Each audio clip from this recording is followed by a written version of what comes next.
श्री ब्रह्मचैतन्य महाराज गोंदवलेकर प्रवचने. नामस्मरण व एकाग्रता. नामस्मरण करताना चित्त एकाग्र का होत नाही, त्याकरता काय करावे? नामस्मरण करीत असताना हजार तऱ्हेचे विचार मनात येतात हे खरे. त्यांना आवरण्याचा पहिला उपाय म्हणजे त्या विचारांच्या मागे न जाणे. विचार मनात आले तर त्या विचारांना फाटे फोडून ते वाढवू नयेत, म्हणजेच मनोराज्य करू नये. विचार येतील तसे जातील, तिकडे लक्ष देऊ नये. चित्त एकाग्र होण्याकरताच नामस्मरणाची गरज आहे. चित्ताची एकाग्रता ही फार पुढची पायरी आहे. चित्त चंचल आहे, त्याला कुठेतरी स्थिर करून ठेवल्याशिवाय भागत नाही, म्हणून ते नामात गुंतवून ठेवावे. नामस्मरण करत असताना ते नाम आपल्या कानांनी ऐकावे, म्हणजे एकाग्रता व्हायला मदत होईल. एकाग्रता झाल्याशिवाय नाम घेण्यात अर्थ नाही आणि नामाशिवाय एकाग्रता होणार नाही.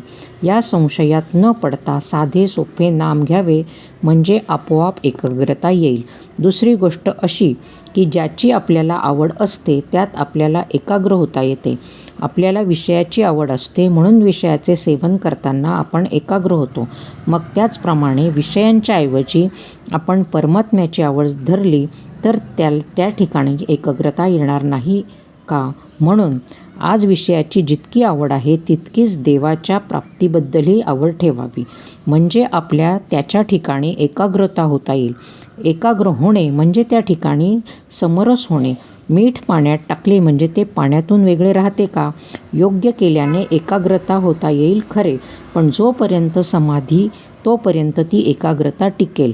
सर्वानुभूती भगवत भाव पाहणे हेच खरे एकाग्रतेचे साधन. सर्व ठिकाणी तोच भरलेला आहे असे समजल्यावर द्वैत्य कुठे राहिले? आणि जिथे द्वैत्य गेले तिथे आपोआप एकाग्रता आलीच. अशी एकाग्रता साधते तीच खरी समाधी होय. मनुष्य अगदी एकटा असला किंवा एकांतात असला तरी आपल्या कल्पनेने तो अनेक माणसे आपल्या भोवती गोळा करतो.